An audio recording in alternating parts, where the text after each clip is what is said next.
Oi pessoal, tudo bem com vocês? Comigo tudo jóia, graças a Deus. Vamos caminhar mais um pouquinho no estudo do livro de Provérbios. Então abra sua Bíblia rapidamente em Provérbios 6. Abra sua Bíblia em Provérbios 6, não espere eu ler. Abra você na sua Bíblia em Provérbios 6 e acompanhe a leitura. É importante esse contato visual com o texto bíblico. Isso ajuda, inclusive, a memorizarmos. Então abra aí e veja. Veja o que diz Provérbios 6, dos versículos 1 a 5. Diz assim: Filho meu, se ficaste por fiador do teu companheiro e se te empenhaste ao estranho, estás enredado com o que dizem os teus lábios. Estás preso com as palavras da tua boca. Agora, pois, faze isto, filho meu, e livra-te, pois caíste nas mãos do teu companheiro. Vai, prostra-te e importuna o teu companheiro. Não des sono aos teus olhos, nem repouso às tuas pálpebras. Livra-te como a gazela da mão do caçador e como a ave da mão do passarinheiro. O que ele está dizendo aqui? Você sabe. Primeiro, o que é um fiador? Você sabe o que é um fiador? Eu tenho quase certeza que vocês nunca ouviram falar dessa palavra, fiador. Fiador, no direito brasileiro, no direito aqui do Brasil, o fiador é uma pessoa que se compromete com o seu patrimônio. O que é patrimônio? Com os seus bens, com o seu dinheiro, com a sua casa, as coisas que ele tem. Ele se compromete a pagar a dívida de alguém. Mas que momento que ele vai pagar? Se a pessoa de quem ele é fiador não pagar, ele vai lá e diz, eu pago. Isso é um fiador. Isso acontece muito em contrato de locação de casa. A pessoa é um inquilino e tem o proprietário da casa. Aí o proprietário diz, você tem um fiador? Quem é esse fiador? É alguém que dá um bem, geralmente uma outra casa, e diz, se a dívida desse inquilino, desse locatário não for paga, eu vou pagar com a minha casa. Minha casa garante o pagamento desta dívida. Isso é um fiador no direito brasileiro. Eu não sei se vocês prestaram atenção na leitura, mas Salomão está dizendo o seguinte: meu filho, se você se tornou fiador de alguém, se livra disso agora. Agora, não durma, porque ser fiador é um problemão. Nossa, pastor, como assim um problemão? Hoje as pessoas têm essas relações, às vezes o pai é fiador dos filhos, e parece ser algo tão simples, algo tão corriqueiro, algo do dia a dia. O problema é que naquela época, a pessoa que se tornava fiadora, ela não só garantia com os seus bens a dívida do outro. Não. Ela garantia, a garantia era os seus bens, a sua liberdade, os seus filhos, a liberdade deles também, a sua esposa. Tudo isso servia para garantir a dívida de outra pessoa, de quem eu me tornasse fiador. Então isso é muito sério, muito grave ser fiador nessas condições, não é? É óbvio que é grave, é difícil. Imagina você perder a liberdade, você ter que se tornar escravo de alguém porque a pessoa não pagou a dívida. Porque a pessoa não deu para pagar, não consegui pagar, veio a pandemia e as dívidas e não deu, tive que fechar meu negócio. Olha só o problemão que esse fiador arrumou. Por isso, a Bíblia diz em outras partes também de Provérbios, nós vamos chegar lá, que nós não é bom que sejamos fiadores de ninguém. Nossa, pastor, que difícil, como assim? Parece ser algo tão frio, tão... Como assim? Às vezes o irmão precisa, está necessitado, precisa de alguém que o ajude, e eu vou lá e digo, não, tudo bem, se ele não pagar, eu pago.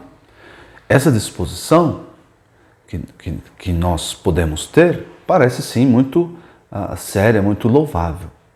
Mas aqui o problema é você esperar o pagamento de volta. Eu vou garantir a dívida e depois vou cobrar a dívida desse devedor. Além de tudo, eu me tornando fiador, o que ele diz aqui nos primeiros versículos? Olha só o que ele diz, nós poderemos entender um pouco melhor. Filho meu, se você ficou fiador do seu companheiro, do seu amigo, você deu a sua vida. O que é empenhar? É você dar em garantia em favor de um estranho. Ah, não, mas eu não faço, eu faço só pessoas que eu conheço. Não, você se deu a sua própria liberdade, colocou a sua própria liberdade em risco em nome de alguém que não é você, que não é a sua família. Você está enredado com o que dizem os seus lábios. O que está dizendo aqui? Está preso com as palavras da tua boca. Aquilo que você disse, eu garanto. Eles não assinavam contrato naquela época. Não tinha lá o contrato de locação, não tinha isso. O que está dizendo é o seguinte: você prometeu que é fiador de alguém? Você vai ter que cumprir, porque você disse isso. Você se enredou com o que você falou. Você está preso porque você disse, eu serei o seu fiador. Isso é muito grave, muitos problemas podem vir daí. Salomão está querendo transmitir sabedoria ao seu filho. Pastor, mas eu sempre fui fiador, eu conheço muitas pessoas que são fiadoras e nunca deu problema nenhum. Tudo bem, mas Salomão não está dizendo aqui de regras. De exceções. Tal pessoa foi fiador e nada aconteceu. Não. Ele está falando aqui do que ele observou nas relações humanas. E a sabedoria que ele tinha vinda de Deus chegou a essa conclusão. Ser fiador é uma roubada. Ser fiador, não é bom. Não favorece, deixa a gente agoniado, deixa a gente preso por algo que a gente falou, preso a uma posição que nós não temos o controle, que nós não temos como... é a pessoa que vai pagar a dívida, é a pessoa que se comprometeu, é tudo ali. Se ela não pagar, aí vem e sobra para mim.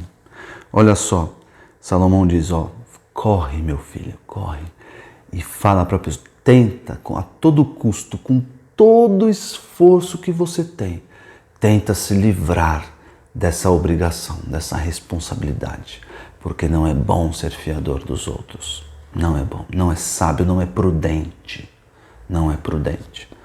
Mas pastor, ele diz isso com palavras fortes aqui, não dê sono aos teus olhos, nem repousa, não durma até você se livrar do encargo de ser fiador, porque ser fiador é como a gazela na mão de um caçador, é como a ave na mão do passarinheiro. Quem é o passarinheiro? É a pessoa que deve, você é a ave. Se acontecer algo ruim, se acontecer algo errado, quem que vai ser preso? Quem que vai ser prejudicado? É o fiador. Fuja dessas coisas. Mas pastor, e quando as pessoas realmente precisam? Quando a gente não pode ser fiador? Eu não tenho casa própria. E eu já precisei de fiador para alugar uma casa. Eu não consegui. Hoje tem o que eles chamam de seguro-fiança. Você paga para uma empresa e a empresa se torna fiadora. Então, como é empresa e o negócio da empresa é isso, então não se encaixa aqui no que Salomão está dizendo. Mas eu como crente podia chegar na igreja e pedir, você não podia ser meu fiador? Não posso fazer isso, porque a Bíblia recomenda que não sejamos fiadores. Então, qual que é a postura do crente diante de um irmão necessitado? O que um crente deve fazer diante de alguém que realmente precisa de ajuda, e ajuda financeira? Ajuda às vezes para pagar as suas dívidas, ajuda para sair de um problema, um imprevisto que aconteceu. A pessoa que é trabalhadora, que não está fazendo corpo mole, que a pessoa que realmente trabalha, que dedica a sua vida, trabalha na igreja, faz tudo certo, tem um bom testemunho no geral, mas ela acabou se enrolando, aconteceu imprevistos, ela se endividou. O que a Bíblia diz sobre isso? A Bíblia diz lá em 2 Coríntios, não dá tempo de ler o texto, você pode abrir e ler, 2 Coríntios 9. Leia o capítulo 8 também, porque o capítulo 8 vai falar de uma igreja bem pobre, a igreja da Macedônia. A igreja da Macedônia reuniu uma oferta reuniu uma oferta para dar para os irmãos pobres em Jerusalém. E eles não deram emprestado, eles não emprestaram dinheiro, depois devolve para a gente porque a gente está precisando aqui, está numa dureza de dinheiro e não vai faltar aqui. Não, eles não fizeram isso. Eles levantaram essa oferta e deram para os irmãos. A Bíblia diz que da escassez Deus levantou fartura que de graças, de ação de graças que aquela oferta redundou. Então, diante da necessidade, e lembrem-se, a Bíblia estabelece critérios específicos e claros.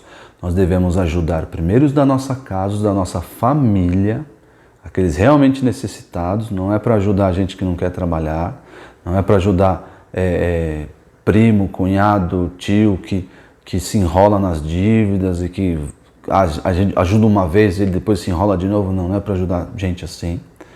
É para ajudar os da família, depois os da família da fé, os irmãos da igreja, nós devemos ajudar. Aí só depois, que eu acho muito difícil chegar nesse terceiro, só depois nós ajudamos os de fora. É aquela esmola que você dá, aquela doação que você dá para, sei lá, ONG ou organização beneficente, alguma coisa assim. Nós devemos focar os nossos recursos, nós devemos focar os nossos esforços, nosso dinheiro para sustentar, para minimizar as necessidades, para suprir as necessidades dos nossos familiares e depois dos nossos irmãos da fé. É assim que nós devemos fazer. Olha só uma história parecida. Essa história que está em Mateus 18, vai abrindo aí na sua Bíblia enquanto eu falo. Mateus 18. Essa história não está falando exatamente sobre fiador e fiança. Porque a conclusão do texto, vocês vão ver, está falando sobre perdão. Perdão. Mas eu quero chamar a atenção de vocês porque é uma história curiosa e que trata dessa temática, tem essa temática, mas está tratando de perdão. Como nós devemos agir diante de um irmão que nos deve, por exemplo. Não nos deve dinheiro para mim. O que eu faço? Abra a sua Bíblia em Mateus 18, leia comigo, se você já não abriu, Mateus 18, e veja essa história curiosa, essa parábola que Jesus conta. Olha só, Mateus 18, no versículo 21. Na verdade, no versículo 23. Versículo 23. Esse texto está falando de perdão, não confunda, mas a história nos ajuda aqui, eu vou explicar para vocês. Por isso, o reino dos céus é semelhante a um rei que resolveu ajustar contas com os seus servos. E passando a fazê-lo, trouxeram-lhe um que lhe devia 10.000 talentos. 10.000 talentos era muito dinheiro, mas muito dinheiro. Um talento, salvo engano, um talento equivalia a um ano de trabalho, salvo engano, a um ano de trabalho, ou um mês. Eu acho que é um ano de trabalho. 10.000 talentos, quanto dá 10.000 anos de trabalho? É pouco ou é muito? É muito dinheiro. Muito dinheiro. Então você faz as contas aí. Se eu ganho, sei lá, 10.000 reais por ano, se eu multiplicar isso por 10.000 vezes, quanto vai dar? Vai dar alguns bilhões, não vai? Pois é muito dinheiro. E era uma dívida impagável. Uma dívida que ninguém... Nossa, 10.000, tem que trabalhar 10.000 anos. Não tem como pagar. E aí, 25. Não tendo ele, porém, com que pagar, ordenou o Senhor que fosse vendido ele, a mulher, os filhos e tudo quanto possuía e que a dívida fosse paga. Olha só. Qual era o problema de se tornar fiador? O fiador respondia com a sua família inteira. Ele virava escravo se não pagasse. E o devedor também. Ia todo mundo pro saco. Porque o fiador é nada mais do que um segundo devedor, que diz que é se comprometer com seus bens. Versículo 26. Então o servo, prostrando-se reverente, rogou: sê paciente comigo e tudo te pagarei. E o senhor daquele servo, compadecendo-se, mandou-o embora e perdoou-lhe a dívida. Todo esse dinheiro, perdoou, todo esse dinheiro. Era muito dinheiro, muito dinheiro. Segue a leitura. Saindo, porém, aquele servo encontrou um dos seus conservos, que lhe devia 100 denários. 100 denários era bem menos dinheiro, bem menos dinheiro. Acho que um denário equivalia a um dia de trabalho. Então eram 100 dias de trabalho. Não dava nem um ano. Olha só, 100 denários. Versículo 28. E agarrando, o sufocava, dizendo: paga o que me deves. Então o seu conservo, caindo-lhe aos pés, lhe implorava: sê paciente comigo e te pagarei. Ele fez a mesma coisa do que o primeiro servo. Versículo 30. Ele, entretanto, não quis. Antes, indo-se o lançou na prisão até que saudasse a dívida. Vendo seus companheiros o que se havia passado, entristeceram-se muito e foram relatar ao seu senhor tudo o que acontecera. Então o seu senhor, chamando-o, lhe disse: servo malvado, perdoei-te aquela dívida toda, porque me suplicaste. Não devias tu igualmente compadecer-te do teu conservo, como também eu me compadeci de ti? E indignando-se, o seu senhor o entregou aos verdugos até que lhe pagasse toda a dívida. Assim também meu Pai Celeste vos fará, se do íntimo não perdoardes cada um ao seu irmão. Como eu disse para vocês, esse texto está falando de perdão, está falando de fiador, de devedor. Mas olha só que história interessante. Aquele que muito devia foi lhe perdoado a dívida, mas ele foi lá cobrar do outro. Qual que é a disposição do crente? Como o crente deve reagir diante dos irmãos necessitados? Diante desse auxílio, às vezes, que é necessário. Como é que o crente deve agir diante daqueles que devem? É melhor dar do que receber. É melhor dar do que ser fiador, nesse caso. Como assim dar? É melhor que eu pague a dívida do irmão? É melhor que eu pague o que ele precise e dê esse dinheiro para ele, do que me tornar fiador dele. É muito melhor eu fazer isso. Por quê? Porque eu não me comprometo. Eu não me comprometo no meu patrimônio, nas minhas decisões, na minha palavra. Eu não faço isso. O que eu faço? Eu vou lá e dou o dinheiro. Dou o que é necessário. Está aqui. É seu. Use como você quiser. Pague a sua dívida. Estou aqui te ajudando. Coma.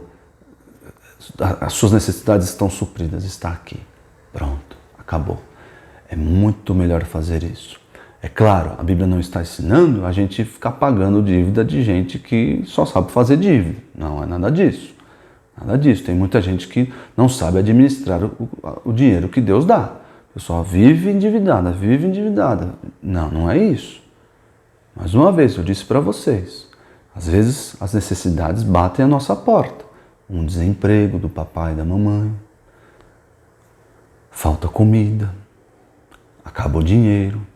Aí sim, nós devemos nos mover e não falar: ó, eu vou pagar a sua dívida, depois você me paga. Não, está aqui, ó. Eu vou dar para você isso aqui. A sua dívida está paga e acabou. Como fez o Senhor? A sua dívida está paga, pode ir embora, livre, sem preocupação. Você não me deve R$1, nada.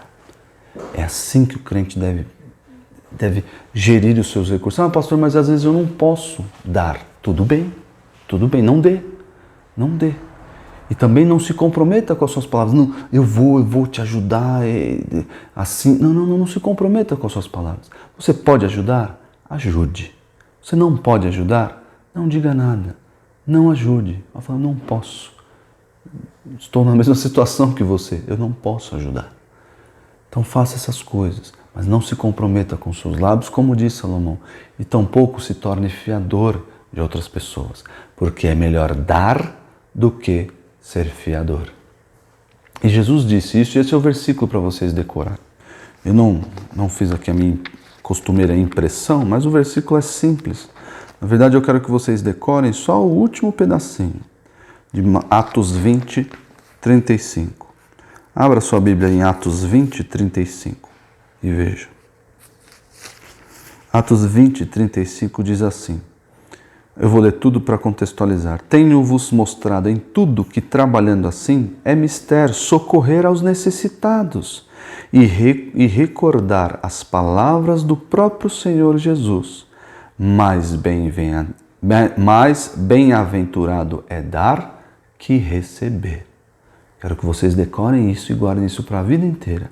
Mais feliz, bem-aventurado, é dar que receber. É assim que o crente age. É assim que o crente olha para as necessidades dos irmãos, para as necessidades da sua família, para as necessidades das pessoas ao seu redor. É melhor dar do que receber. É melhor dar o seu dinheiro do que emprestar o seu dinheiro. Dê o seu dinheiro, não empreste. O pessoal, vocês ainda não têm o dinheirinho de vocês, talvez alguns tenham, né, um cofrinho, mas vocês não trabalham. Não tem cartão de crédito, essas coisas. Mas o pessoal de finanças que ensina educação financeira, vocês deveriam ter isso na escola. Se não tem, peça que os seus pais eduquem financeiramente vocês. Mas levem um conselho da educação financeira. Por mais triste que seja a história, por mais triste que seja a história, não empreste o seu dinheiro. É claro, eles estão dizendo o quê?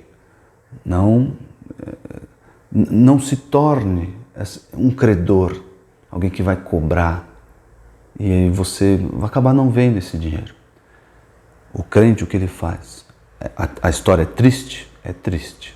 A história é legítima? A pessoa está realmente passando necessidade? Está. Eu vou dar o meu dinheiro. Eu vou dar os meus recursos. Eu vou dar. Está naqueles critérios, dentro da minha família, dentro da minha igreja, depois os de fora? Está. Eu vou dar. Não vou cobrar. Não vou cobrar, vou fazer como esse Senhor. Não vou cobrar. Por quê? Sabe por que o crente faz isso? Porque o crente teve sua dívida paga. Sim. Eu tinha uma dívida que eu não conseguiria jamais pagar. Que dívida é essa? A dívida dos meus pecados. Essa dívida eu nunca conseguiria pagar. E veio alguém que pagou a minha dívida e não me cobra nada. Não me cobra nada. É Jesus. Jesus não me cobra, não vira o meu credor. Vai ficar ali, você precisa pagar, Não faz isso. Ele fala, sua dívida está paga. É óbvio que agora eu vivo em santidade em gratidão ao meu Senhor, porque agora eu posso amá-lo.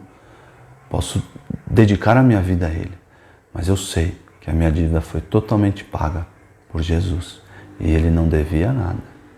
Ele veio e pagou no meu lugar, no seu lugar, se você é crente. Então eu tenho essa disposição com relação às pessoas que são crentes, os meus conservos, são os meus conservos. Claro, além de dar o perdão, eu supro-lhes a necessidade. Dou o meu dinheiro. Sem problema. Não. Eu não quero. Não. Não, eu vou te pagar. Não precisa. Não precisa estar aqui. Eu posso te ajudar. E estou aqui te ajudando. Não esqueça isso. Porque é melhor dar do que ser fiador dos outros. E tampouco credor. Credor é quem cobra a dívida. Isso é credor. Tá bom? Que Deus abençoe vocês. Nos vemos semana que vem. Espero que vocês tenham aprendido. E até mais. Tchau, tchau.